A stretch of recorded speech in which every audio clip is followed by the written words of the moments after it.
Depuis l'hôtel 01 situé au coin Saint-Laurent et René-Lévesque, bienvenue à l'Atelier Z. Cette semaine, on discute de discrimination. Est-ce que la discrimination positive est si positive que ça? Et pour en discuter avec nous, on accueille à l'Atelier Z Madame Sandra Hector. Bonjour. Bonjour, enchantée. Rentrons dans l'Atelier Z.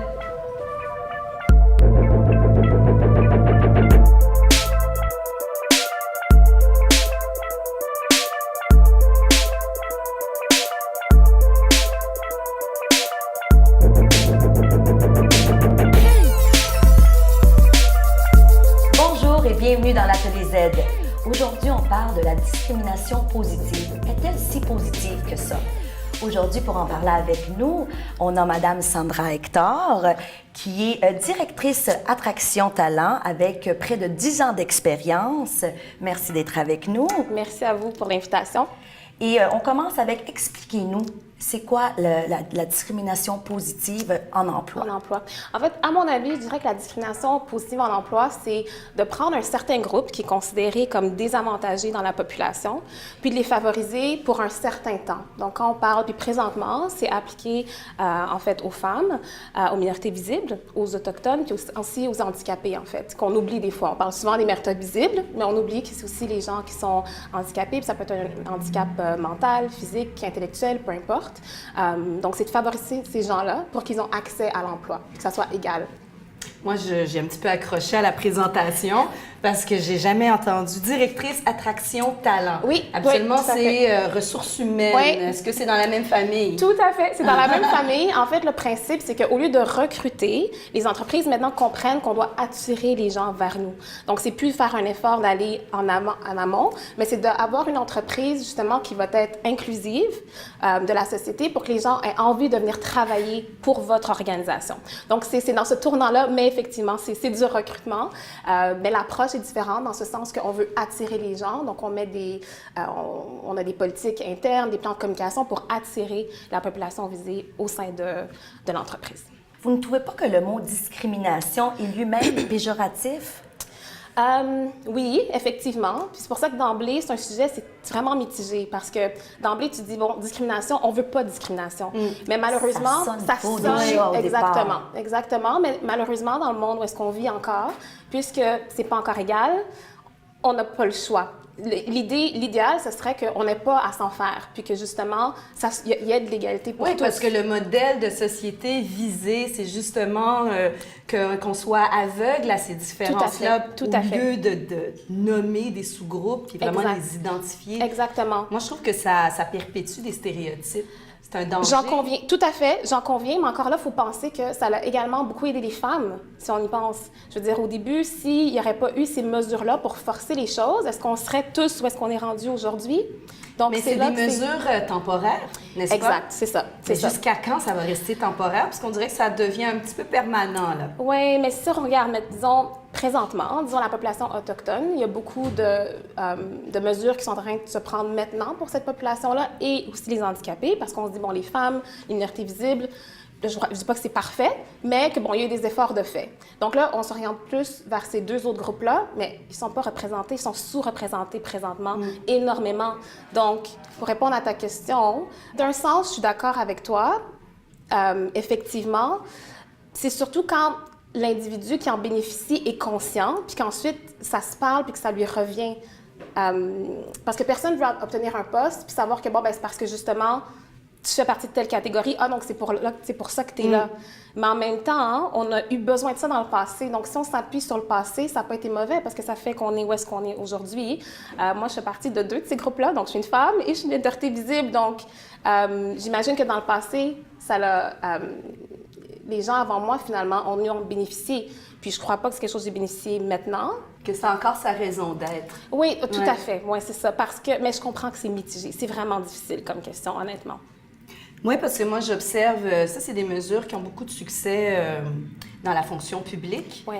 Ils ont pas vraiment le choix. Oui, exact. Mais dans le secteur privé, c'est encore très peu appliqué. Tout à fait. Puis j'observe des jeunes qui, encore aujourd'hui, doivent soit changer leur nom sur leur CV. Pour avoir une opportunité, là. Vraiment utiliser de superfuge pour obtenir un entretien. Oui.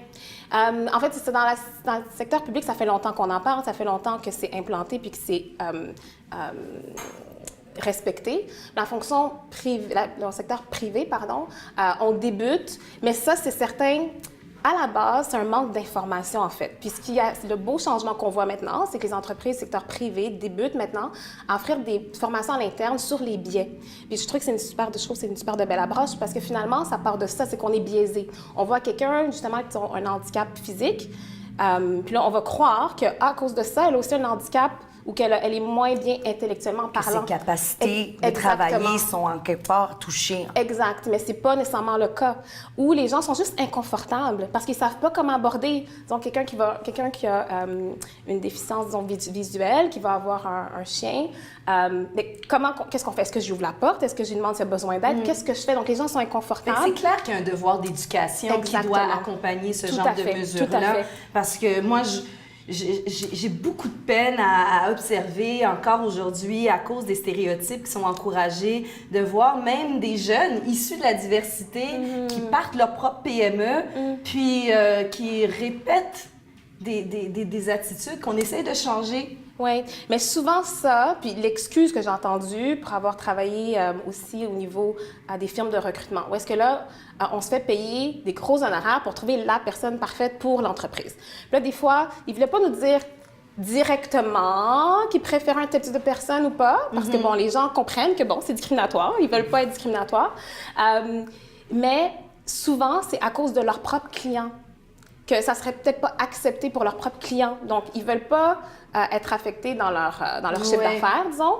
Donc, même si eux, ils ont des bout de la ligne, c'est la pièce qui décide. Exactement, exactement. Donc, c'est vraiment un effort collectif pour la population. Donc, ça va prendre du temps, on n'y est pas. Mais souvent, les entreprises, c'est un peu leur façon d'expliquer parce que les gens se sentent mal à l'aise. Les gens sont de bonne foi, je crois, à la base. C'est juste que ça prend du temps. Ça prend du temps. Exact. Puis là, on a identifié discrimination positive, soit à cause du sexe, de l'âge, mobilité réduite, couleur ou origine. Exact. Mais il y a aussi dans certains secteurs professionnels où les hommes sont en minorité. On peut parler du secteur de l'enseignement, hospitalier, santé. Oui, tout à fait. Alors même, je veux dire, il y a des bémols à apporter. Exactement. C'est pour ça que c'est pas un absolu, en fait. Ouais. Et y a-t-il des mesures mises en place pour les compagnies privées pour encourager ce genre de discrimination positive? Oui, je dirais que récemment, puis en fait, bon, il y a quelques temps, ça a été implanté pour les entreprises privées qui veulent avoir accès à certains mandats, à certains contrats, en fait, avec le gouvernement fédéral. Ils ont pas le choix, finalement, de respecter certaines mesures, en ce sens que leur entreprise doit être représentative de la population. Donc, justement, pour eux aussi, finalement, se mettre en branle à ce niveau-là, bien, on le voit maintenant. Là. Ils commencent à se de plus en plus. Là. Mais est-ce que c'est surveillé? Parce que cette mesure existe depuis plusieurs années. Oui. Est-ce que c'est monitoré? Est-ce qu'il y a une façon de voir les gens qui sont engagés? Oui. Est-ce qu'ils sont engagés sur une longue période de temps? C'est ça. Est-ce qu'il y a un réel avancement? Est-ce qu'il y a des promotions? Exact. Est-ce qu'il y a un impact économique pour leur communauté, leur famille? Comme tu disais aussi, compétences égales, chance égale. Oui, mais en fait, pour venir à ton point, puis je suis pas experte, je sais pas à quel point, justement, tout ça est contrôlé, mais je sais que, mettons, pour les mandats du gouvernement, il y a un rapport qui est effectué. Puis l'entreprise doit vraiment démontrer le nombre, disons, d'individus à chaque niveau, finalement, de l'organisation, puis selon les 4 groupes protégés, sortir les chiffres. Donc, c'est vraiment quantitatif afin d'obtenir ce mandat-là. C'est aussi, il faut démontrer un plan. Il faut avoir un plan à court terme, à long terme, pour démontrer quelle action on va prendre, quels sont les écarts, en fait, dans un premier temps, puis quelle action on va prendre si on ne respecte pas encore puis je ne vais pas employer le mot quota, là, mais si on ne représente pas encore les chiffres qui sont représentatifs de la population. Mais moi, j'ai vraiment envie là, qu'on mette l'accent sur la célébration de la diversité. Je pense qu'on le dit pas assez, qu'une société, une compagnie est plus forte quand elle célèbre la diversité au sein de ses employés, au sein de son message, aussi... à l'approche qu'elle aborde pour sa clientèle, parce que le Québec change. Tout à et fait. le Québec change Et le Québec a changé depuis longtemps. Oui, exact, tout à fait. Il faut se mettre en diapason à cette réalité-là. Oui, puis je crois qu'effectivement, c'est un bon point que tu mentionnes parce que maintenant, il y a tout l'aspect marque employeur également. Donc, l'employeur, dans la même lignée, je dis, on veut attirer les gens, mais on veut une bonne marque d'employeur. Pour ce faire, on doit être représentatif de la population, mais on le fait pour attirer, mais aussi pour aller chercher des nouveaux clients. Parce que les clients aussi, comme tu dis, le Québec a changé, donc les clients, c'est plus une seule catégorie d'individus. Donc, les employeurs comprennent ça, donc ça change. Donc, les mentalités sont en train de changer. Certains, au départ, ça part avec des politiques parce que je crois qu'il faut forcer les choses un peu pour que ça soit un peu plus rigide pour forcer les choses, mais par la suite, ça permet à ces groupes-là de se faire valoir, de démontrer leurs compétences. Alors, c'est une certaine visibilité pour eux. Ça leur permet de se faire les réseaux pour justement ensuite, pas juste obtenir un poste, mais évoluer dans ce poste-là. Parce que oui, il y a le recrutement, mais ensuite, qui obtient les promotions? Oui, comment ça se passe pour les augmentations salariales? Donc, il faut vraiment, c'est vraiment un tout. Donc, le recrutement, c'est une chose, mais c'est pas tout, effectivement. Donc, merci beaucoup. Bienvenue. Moi, j'ai très, très hâte qu'on poursuive la discussion avec nos reporters, Madoua et Madalina, qui vont venir apporter une autre lumière sur ce sujet. Excellent. Vous restez avec nous? Oui, bien sûr. Alors, on revient après la pause.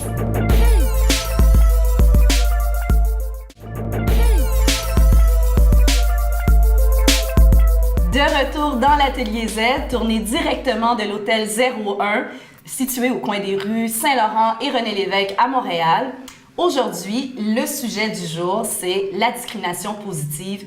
Est-ce si positif que ça? Et pour en discuter avec nous, on a accueilli en studio Madame Sandra Hector. Merci d'être avec nous. Ça fait plaisir, vraiment. Et là, on va pouvoir jaser avec nos reporters. Madoua, bonjour. Bonjour. Madalina. Bonjour à tous. J'ai très hâte d'entendre qu'est-ce que vous nous avez préparé parce que c'est vraiment un sujet d'actualité qui, à mon avis, n'est pas assez discuté sur la sphère publique. Madalina, on commence avec toi. Oui, pas assez discuté, mais assez ressenti. Alors, on parle beaucoup de sexisme et de racisme, mais je trouve qu'on parle un petit peu moins de l'agisme. Le mot, ça sonne un peu... Mais c'est le critère de l'âge, la discrimination par le critère de l'âge. Alors c'est vrai, on vit dans une société multiculturelle où parfois la cohabitation s'avère quand même difficile. Et on n'est pas toujours dans une égalité de traitement, je dirais. J'ai un exemple personnel. Je vivais à un moment donné en France et quand je rentrais dans les magasins, pour certains produits, il y avait des réductions. Et c'était écrit « réduction pour les étudiants ». J'étais étudiante à ce moment-là. Mais c'était pas n'importe quel étudiant de Moins de 25 ans. moins 25 ans. Donc voilà, je baignais dans la discrimination. Je me sentais un petit peu mise à part, mise de côté. Et c'est vrai, on ne devrait pas voir l'âge comme une barrière, ni mentale, ni physique, mais ça se passe. Et au-delà de l'âge physique, celle qui est écrite vraiment dans le certificat de naissance, on devrait peut-être plutôt voir l'individu avec un parcours de vie, avec une expérience. Et il y a quand même des employeurs qui ont compris cela. Et ici, on a Rona. Connaissez-vous Rona, le magasin? La grande bagnole. Là où on achète le pot de peinture. Alors, qu'est-ce qu'ils font? Depuis 2009, ils ont mis en pratique une politique d'embauche vers les aînés. Il paraît que les clients sont satisfaits. Pourquoi? Parce que les personnes âgées sont plus à l'écoute. Et ils sont plus sages. Plus expérimentés. Exactement, plus flexibles. Et on se sent plus en confiance. Oui. De prendre un conseil. De quelqu'un qui a déjà Exactement. acheté une maison, on dit qu'il a déjà acheté une maison versus un jeune qui n'a pas payé ses études. Oui, tout à fait, c'est vrai. Il y a le bagage, là. Donc ça marche, et ils se sentent valorisés, puisque c'est tellement terrible pour une personne qui est en forme, même si elle a un certain âge, et qui veut travailler, d'accord, et que l'employeur lui dit, bientôt c'est l'âge de la retraite. Et puis des fois, c'est pas juste travailler, mais c'est surtout donner. trouver sa place et se sentir Exactement. valorisé. C'est ça. Oui. C'est ça. Mais finalement, il y a ce concept, ce mot on ne l'utilise pas trop, l'agisme. L'agisme, mais qu'est-ce que c'est l'agisme? C'est un concept qui a été inventé par un monsieur, par un Américain, qui s'appelle Robert Butler, et qui le définit, on l'a défini aussi tout à l'heure, mais il le définit comme un processus par par lequel les personnes sont discriminées et stéréotypées, mais d'une manière, et ça c'est très important, permanente. C'est le mot là, permanente, qui fait qu'on est vraiment dans la discrimination.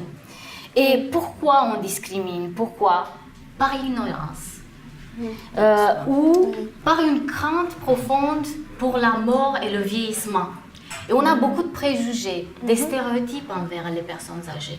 Et on dit par exemple que quoi? On dit que qu'ils sont inutiles.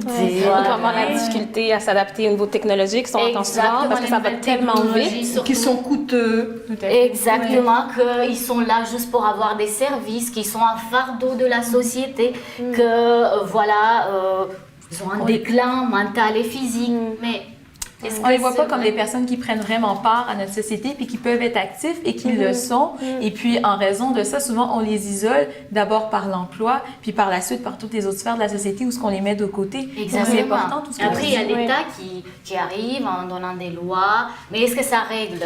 Est-ce que ça règle? Oui, on a des années, par exemple, l'année internationale des personnes âgées mise en place par l'ONU il y a longtemps, 1999.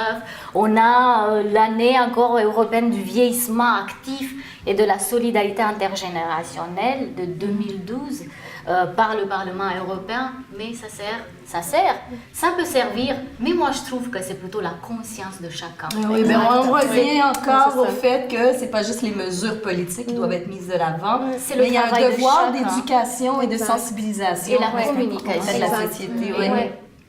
C'est ce qu'on apprend en sociologie. Un vrai changement structurel, en fait, pour avoir un vrai changement social, d'abord, il faut dire qu'il soit structurel, mais ensuite qu'il soit bien intégré, qu'il soit bien intériorisé par les différents acteurs de la société. Qu'il soit bien appliqué. Exact. Donc, on vieillit, et je l'ai choisi ce sujet surtout parce qu'on passe tous par cette case, le Oui, vieillissement. on dirait que les gens ils oublient qu'on Oui. s'en va là, nous aussi. On va être vieux, nous aussi, vrai. à un moment donné. On Tout va à vivre fait. ce stéréotype-là nous-mêmes. Alors, créons la société dans laquelle on veut vivre longtemps. C'est vrai. Et Oui. d'autant plus qu'aujourd'hui, on a l'air on se sent bien dans notre peau, mais aussi physiquement, on paraît plus jeune. Il y a des personnes qui paraissent vraiment plus jeunes que l'âge qu'elles font. Et c'est quand même dommage de dire à quelqu'un qui a l'air d'être jeune, qui se sent jeune dans sa tête, de dire, mais attendez, sur votre passeport, c'est écrit... donc, En fait, pour l'emploi, il faut faire attention parce qu'on n'aurait pas l'âge de l'individu. Donc, c'est pas... les individus, contrairement à d'autres pays en Europe, ils vont mettre leur date de naissance sur leur CV. Nous, au Québec, on ne fait pas ça justement pour éviter la discrimination. Dans ce sens. Dans ce sens-là. En fait, c'est pas demandé parce que justement, ça peut porter à discrimination. De la même façon qu'on va pas demander la photo, mais dans d'autres pays, ça se fait. Ici, non. Donc, on n'aurait pas l'âge, mais c'est certain qu'en entretien, ben, on peut voir. C'est ça, en entretien. On le voit tout de suite. Exactement, c'est ça. Mais encore là, ça revient à ce qu'on disait plus tôt parce que c'est vraiment un biais. Parce qu'on va voir la personne avec les cheveux peut-être un peu plus... avec les cheveux sel et poivre, puis on va se dire, oh mon Dieu, est-ce qu'elle va être capable de Combien de temps elle va rester dans l'emploi? Mais ça se demande comme question. Puis souvent, les personnes, justement, qui sont plus matures, qui ont plus d'expérience, vont nous dire, moi, j'ai un bon 10 ans à donner, comme j'ai plein d'énergie. Je veux dire, puis ils le disent d'emblée parce qu'ils savent, ils l'ont entendu, là, ils sont habitués. Ils savent, on leur a dit...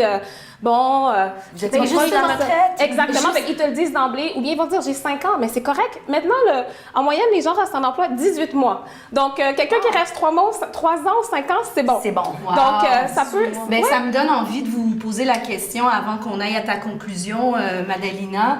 Est-ce qu'on devrait se déclarer sur son CV? Oui, qu'on est une femme ou on est issu d'une minorité ethnique ou est-ce qu'on parce que souvent on nous le demande maintenant de plus en plus. Tout à fait, lors du processus d'application. Donc encore là, ça serait pas sur le CV. Bon, mais c'est sûr qu'avec le prénom, des fois, on peut savoir là, si on est une femme ou bon. Mais en fait, ça serait plus dans le processus d'application. Souvent, maintenant, ça se fait en ligne. C'est pour ça qu'on veut que les gens... c'est long, tous les formulaires à rentrer, mais c'est en partie pour ça. On doit valider certains paramètres, puis on va demander ça. Mais ça, je dirais, honnêtement, c'est personnel à chacun. Je dirais que c'est personnel à chacun. Ça, je me sens pas du tout interpellée. Quand je vois minorité visible, je ne coche pas. Là, La belle latine en toi. Non, du tout. Je me sens pas que je suis une minorité visible. Je pense que je suis québécoise. Exact. Donc, c'est J'ai personnel. grandi Exact. ici et je me sens pas du tout. Moi, j'ai un malaise à l'indiquer. Oui, puis pour être honnête, moi aussi, j'ai souvent eu un malaise. Ça fait longtemps que j'ai pas eu à remplir un formulaire. Mais dans le passé aussi, je veux dire, quand j'ai débuté ma carrière, je remplissais pas. Je C'est comme, Je vois pas, je comprends même non. pas pourquoi il est là. Madalina, Je rapidement, on te rajouterais, laisse conclure. Oui, peut-être dans une seule phrase. J'ai presque envie de dire que vieillissons comme on veut, mais vivrons ensemble. Oui, Tout à fait. Et surtout, créons la société dans laquelle on Tout à veut. fait. Mais on Tout à la fait. crée, Ouais. on est en train de la Ouais. créer. Voilà, Madoua. Madoua. C'est drôle, on parlait des billets tantôt et je parlais donc sur nos CV, on n'indique pas la date de naissance, on n'indique pas la photo, mais on indique toujours le nom. Pourquoi pas des CV avec des numéros? Là, je lance ça vraiment à brûle pour point, mais parce que Ben, ce le serait nom- vraiment mais à non. compétence égale, Exactement. chance égale. C'est parce qu'on le voit en fait sur les CV encore aujourd'hui, puis selon le dernier rapport de la Commission des droits de la personne et des droits de la jeunesse, c'est quand même le taux de discrimination dans les entreprises privées est encore à 35% versus le 0% qui est affiché par les entreprises du secteur public à cause des politiques d'accès à l'égalité. Il y a quand même une personne sur trois qui se voit décliner son CV en raison de son nom, en raison du nom qui est indiqué sur le CV, notamment lorsqu'il a l'air d'être d'origine latino-américaine, d'origine maghrébine, d'origine africaine subsaharienne ou antillaise. Donc, ça fait partie d'un des facteurs de biais, autant ici qu'ailleurs. Ouais. Puis on le voit énormément. C'est en fait une excellente idée, je trouve, honnêtement, parce que, comme tu as dit, c'est un biais, c'est juste un biais, donc on est même inconscient. Donc, c'est de travailler sur les biais, mais on peut être inconscient de ça, donc il ne faut pas juger les individus qui reçoivent ces CV-là. Je crois pas que c'est la...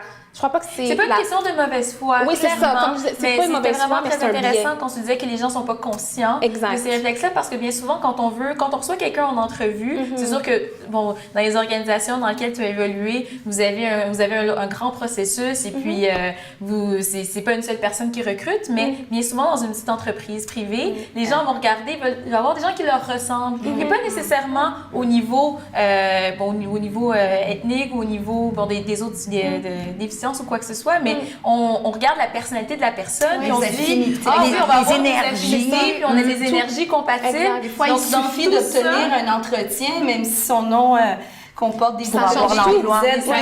Oui, puis ça change tout par tout. après. Exactement. Donc, c'est dans ce sens-là que ton idée est bonne, parce que si ça serait justement, il n'y aurait pas ce biais-là à la base, ben, les gens iraient en entretien, puis après ça, bon, le gestionnaire pourrait peut-être être surpris. Puis Bien ensuite, souvent. ben, l'individu a la chance de se faire Mais valoir. moi, je me questionne par sur rapport à la ses légalité compétences. de cette pratique-là. Ben, pour les numéros, ben, en fait, c'est ça. Je trouve que c'est une C'est bonne tout à fait idée. C'est comme c'est hypothétique, là. c'est une hypothèse, mais ça serait pas. C'est sujet de réflexion, honnêtement. Parce que bien souvent, des gens changent leur nom parce que, ils se disent, moi, je vais trouver un emploi en raison justement de ces statistiques-là. Ils se disent, moi, ça va être beaucoup plus facile si je change mon nom. Notamment après le 11 septembre 2001, les gens d'origine maghrébine, Oui, de tout à 2001, fait. oui, entre 2001 et 2007, il y a eu un accroissement. En fait, dans la Gazette officielle du Québec, on a recensé 450 personnes qui ont changé officiellement leur nom au directeur de l'État civil Officiellement, là. pour avoir un nom qui sonnait franco-québécois. Ah, mais c'est une pratique courante. Moi, juste dans mon entourage immédiat, c'est pas quelque chose de rare qu'on Mais change, on sait, bon, on a- coupe un peu le nom, C'est ça, on l'altère exactement. pour obtenir un entretien. Mais écoutez, c'est une bonne idée, mais quand même, j'ai une petite suggestion. Ne restons pas dans les chiffres, pas des chiffres, des lettres, parce qu'on est dans les comptages. Non, c'est ça. Oui, effectivement. Parce que ça déshumanise. En fait, on essaie de trouver des solutions, mais la solution ultime, c'est qu'on voit plus les différences, puis que vraiment, le travail se fait, mais les qu'on voit mentalités les sont gens Mais qui très est-ce que c'est personne. vraiment ça la solution? Moi, j'ai envie de dire que la solution ultime, c'est de célébrer justement les différences Oui. et de comprendre que c'est une compagnie qui a différents bagages Ouais. d'origine culturelle, Ouais. des employés qui parlent plusieurs langues, Et ce qui bagage. fait la richesse et la prospérité de cette entreprise. Tout à fait. Au niveau Ouais. de la prospérité, c'est bien intéressant ce que tu dis parce qu'une entreprise qui évolue à l'international, elle a besoin des gens de la diversité Mais pour oui. aller recruter des gens dans leur pays, Exact. puis En être fait, capable ouais. de prospérer à ce Et niveau-là. de comprendre la diversité Et de de la la société comprendre. et de sa clientèle Ouais. qui, Et en est, fait- qui est issue de la société québécoise. Oui, tout à fait. En fait, toi, Ouais, tu c'est résumes culturel. mieux parce que c'est vraiment ça. Puis c'est ça l'approche qui se fait, c'est l'inclusion et la diversité. Puis justement, de le célébrer, puis de s'afficher comme ça pour justement aller recruter le talent, mais aussi pouvoir répondre aux besoins puis offrir les produits et services à la société. Donc, en fait, c'est ce que les entreprises sont en train de faire maintenant. Donc, on est sur la bonne voie. Je trouve que honnêtement. c'est pas facile pour vous parce que vous devrez en fait identifier le potentiel avant tout, pas ce qui est visible, ce qu'on voit, la couleur, Exact. La qualité Ouais, de la c'est le personne. potentiel. Tout à Et ça, fait. c'est Puis plus- c'est là que ça devient délicat parce que on va jamais embaucher quelqu'un qui est pas compétent pour un poste. Surtout dans le secteur dans le secteur, c'est ça. Puis les gens, surtout dans le secteur privé, Tout à on va fait, dire, tout à ça fait. ne marchera pas. Puis de toute façon, la quand personne on parle ne va pas de- rester en poste de toute façon. Donc, ça ne marcherait pas. Donc, si les gens ont peur de se dire, bon, les gens non compétents vont occuper ces postes-là, non. Dans la conjoncture économique où est-ce qu'on est, les entreprises ne peuvent pas se permettre d'avoir des gens incompétents. Ça fonctionne pas. Non. Avec la globalisation, la compétition, ça marche juste Le pas. budget, Donc, si les de gens ont façon, cette crainte-là, il faut être efficace. exact. Quand on travaille, n'a pas on le veut choix. efficace, production, rapidité. Voilà. Faut que ça Exact, amène de c'est ça. l'argent. Donc, ça ne Faut que ça fonctionnera pas. Parce que ça, je pense, des fois, c'est des craintes. C'est des mythes qu'on a entendus de dire, ah, ben, cette personne-là va prendre de tel groupe, ben, ils prennent nos emplois. Les stéréotypes. Les stéréotypes. Les ça. stéréotypes, ce sont les craintes, les Ouais. craintes par rapport à Ouais. l'inconnu. Ça, c'est une Ouais, croyance qu'on exact. répète. Ouais. Madoua, je te laisse conclure. Ben oui, j'ai envie de conclure sur une étude du magazine The Economist. Je trouvais ça vraiment intéressant parce que eux, ils ont recensé justement aux États-Unis, les gens qui changeaient leur nom à ce niveau-là, puis c'était vraiment dans les années 30. Donc, on parle même pas d'une pratique qui est très récente. On parle d'une pratique qui est actuelle depuis près d'un siècle maintenant. Puis, ils se disaient, bon, les gens qui, justement, changeaient leur nom voyaient augmenter leur chance d'obtenir un emploi de 14%. Quand même. Donc, c'est quand même assez intéressant. Puis là, ils se sont dit, il y a peut-être un biais par rapport à notre étude. Donc, on va évaluer peut-être, est-ce que ces personnes-là étaient plus fortunées? Est-ce que c'est pour cette raison-là qu'ils ont réussi à se retrouver un emploi parce qu'ils étaient plus structurés, il y avait plus de moyens, plus d'études? Donc, ils ont utilisé un jeu qu'on connaît tous, qui est le Scrabble. Donc, en utilisant les lettres qui sont un peu moins, connues, donc, X, Y, W, donc les lettres qu'on retrouve moins souvent dans les noms, donc un peu plus compliquées. Ouais. Donc, les noms qui sont habituellement d'une autre culture, donc qui valent plus de points au Scrabble, ces lettres-là qui sont plus rares. En les utilisant, en voyant que les mots qui formaient les lettres avec le plus de points étaient ceux qui justement l'utilisaient le plus. Donc, c'est pas une question de moyens, c'était vraiment plus la personne était éloignée culturellement, plus elle tendait à utiliser cette ressource et plus ça fonctionnait. Ben voilà. Intéressant. Merci beaucoup, Madalina et Madoua, pour ces deux belles chroniques. Et merci beaucoup à vous, Madame Ça fait Sandra plaisir. Hector. Belle discussion, vraiment. Et puis nous, on vous revient après la pause avec nos coups de cœur.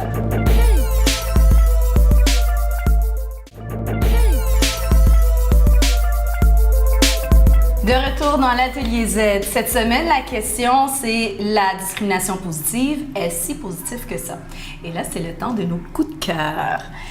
Mon coup de cœur va aux institutions financières québécoises. On peut mentionner la Banque TD, Desjardins, Royal, Scotia, Banque de Montréal. Pourquoi? Parce qu'elles se sont dotées d'équipes internes dédiées à la diversité. Comment ça se traduit? Mais on peut le voir dans les campagnes publicitaires. On voit beaucoup plus de gens qui ont des visages différents, d'âges différents, d'origines ethniques différentes. On le voit dans les campagnes, on le voit aussi en succursale. Les employés sont très diversifiés et ça, c'est vraiment agréable à voir. Et on le voit aussi dans leurs partenariats stratégiques, comme la Banque TD s'affiche publiquement depuis un certain temps comme partenaire officiel du Mois de l'Histoire des Noirs de Montréal. Et ça fait un gros push à ce genre d'activité-là. Il s'associe aussi à d'autres festivals un peu plus connus dans la ville de Montréal. Fait que moi, je trouve que c'est génial. Ça s'insère dans notre devoir d'éducation, de casser les stéréotypes, mais il faut pas se leurrer, c'est quand même une décision qui reste stratégique et payante. Donc, c'est un bon coup, c'est un très bon coup, puis je les félicite pour ça. Toi, Madalina, c'est quoi ton coup de cœur? Mon coup de cœur, c'est l'Indien de Serge Côté, ou plutôt Serge Côté et son Indien. Enfin, c'est un livre qui n'est pas très actuel, dans le sens qu'il n'est pas écrit aujourd'hui, mais dans la thématique, c'est vraiment ça. C'est quoi? C'est la discrimination autour de l'Amérindien. Et en fait, c'est juste un prétexte. Parce qu'au fond, ce que l'auteur nous livre, nous, les lecteurs qui aiment lire, c'est toute la richesse d'un peuple, le peuple autochtone. Avec quoi? Avec tout le côté philosophique et mystique. Donc, c'est un roman doux, mais à la fois violent, qui fait remuer la tête, mais aussi le cœur. Et je trouve ça très, très, très beau à lire. Lisez-le, parce que vous allez voir le monde avec plus de nuances. Amène-nous le titre et l'auteur. L'Indien de Serge Côté. Intéressant. Merci. Madoua? Cette semaine, mon coup de cœur, c'est le Conseil québécois des entreprises adaptées. Donc, ce que c'est vraiment un regroupement d'entreprises, d'organismes à but non lucratif et de coopératives qui emploient des personnes qui ont des déficiences physiques, déficiences mentales ou intellectuelles, donc qui sont considérées comme productives, mais pas nécessairement tout à fait adaptées aux entreprises régulières. Donc, ne sont pas assez compétitives pour les entreprises régulières. Donc, ça leur permet d'avoir... en fait, ça fait rouler l'économie, ça leur donne un emploi, ça leur donne aussi une dignité aussi avec ça. Donc, c'est très intéressant. Puis, l'une d'entre elles m'a vraiment interpellée. Elle s'appelle Certex. C'est une entreprise sur la rive sud de Montréal, à Saint-Hubert, qui est dans le recyclage de vêtements, de textiles et de chaussures et qui envoie ça à l'international. Puis, écoutez, eux, ils ont un chiffre d'affaires de 4,3 millions et ils ont 98 employés avec des limitations fonctionnelles sur 135. Donc, c'est quand même très bien. Puis, même le directeur général, M. Gilles Cossette, il précise que c'est leur première mission d'employer les personnes avec ce type de déficience. Donc, c'est une belle mesure de discrimination. C'est remarquable, surtout si c'est une PME, c'est dans le privé. Ils sont pas Aucunement. Génial. Ben, moi aussi, je suis dans une compagnie privée. Moi, mon coup de cœur, c'est Au Noir. C'est un restaurant et c'est le premier restaurant au Canada qui nous invite à vivre une expérience d'une bonne table, mais dans le noir. Et lorsqu'on mange sans voir ce qu'on va manger dans la noirceur, nos sens s'aiguisent, ils s'affinent et on vit complètement une nouvelle expérience culinaire. Et après avoir passé une certaine heure sans voir, on comprend un peu plus c'est quoi vivre avec la cécité. Puis, le personnel du restaurant sont tous des non-voyants. Donc, on crée de l'emploi en même temps. Exact. Et puis, Au Noir offre une partie de ses bénéfices à des organisations locaux pour les non-voyants. Oui, pour les non-voyants et puis pour les gens qui ont des déficiences visuelles. Donc, une nouvelle expérience de restaurant. Ben, c'est un restaurant. T'as été? C'est bon? C'est excellent. C'est excellent. Il faut que Avec un excellent service. Un excellent service. Il faut que je dise, lorsque vous arrivez, on vous fait voir le menu auparavant. Donc, vous choisissez ce que vous voulez manger, vous le dites au serveur et après ça, la queue leu, on rentre dans la salle qui est plongée dans le noir et là, on vit une très belle expérience. J'en ai entendu parler, mais j'ai pas encore été. Tu me donnes donc, une belle expérience. Et puis si, vous voulez avoir plus d'informations, on peut aller voir on se fait une sortie de filles Au Noir. Est-ce qu'il s'occupe des tâches là? Parce que quand moi j'en. Écoute, c'est pas grave. Tu peux échapper et faire, regarde, c'est pas grave. Personne ne voit. C'est en noir. Alors, c'est tout pour nous aujourd'hui. Je tiens à remercier notre invitée Sandra Hector qui est venue parler avec nous de la discrimination positive. Merci Madalina et Madoua pour les deux belles chroniques. Et nous, on se retrouve la semaine prochaine.